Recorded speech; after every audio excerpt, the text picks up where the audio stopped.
सुनिए साहब, मोहतरमा का बयान सुनिए, आपका भी टीचर साहब खून खोल जाएगा।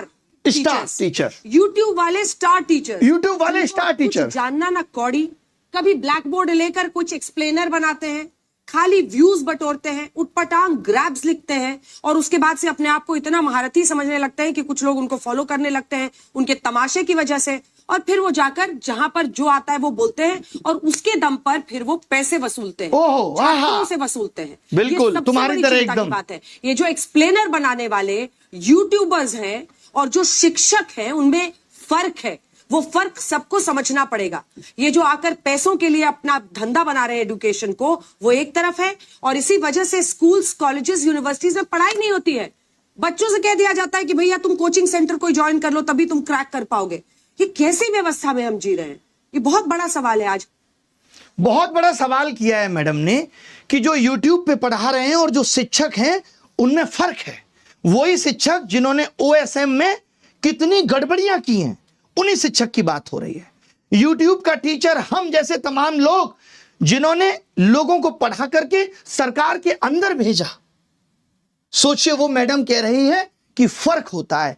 फर्क मैडम रियल मीडिया और आपके जैसी चाटुकारी मीडिया में भी होता है। पता है आपको, यह समझना पड़ेगा।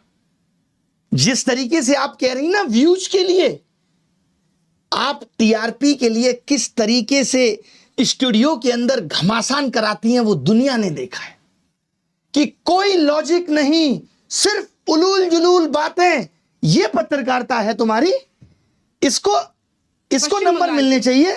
ये पत्रकारिता है लोगों के लिए। ये देखिए, झालमुड़ी सिर्फ एक स्ट्रीट फूड नहीं है, ये एक इमोशन है। ये इमोशन है झालमुड़ी। ओए होए, एक जज्बात है। गजब पत्रकारिता करती हैं। गलियों की हम आवाज जैसों है, को रेलवे नालायक बोलने के बाद गंगा साफ की किनारे की पत्रकारिता तो ठंडी हवा देखिए के साथ घुला हुआ कितनी स्वाद गजब है, है। जिसमें सरसों के तेल की तीखी खुशबू, हाय हाय, नींबू सरसों की खटास, तेल की तीखी मसालों की खुशबू, चटपटाहट, उसी की सब सुंदरता मिलकर है साहब। एक ऐसी कहानी बनाते हैं जो हर बंगाली के दिल में बस जाती है। ये जो आपने पोएट्री चिपकाई है ना, कसम से मजा आ गया। सोचिए कैसे कैसे मीम बन रहे हैं तुम लोगों पे।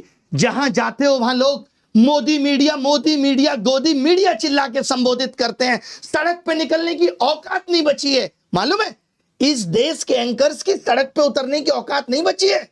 अब इनका जीवन स्टूडियो तक सीमित है। लोग गिरेबान पकड़ के पूछ लेंगे कि क्या कर रहे हो। आपको तो चौथा स्तंभ कहा जाता था। पिछले साल रैंकिंग 153 थी, इस साल 157 है, और वो यूट्यूब के एजुकेटर्स पे सवाल उठा रहे हैं। तुमने क्या किया भाई?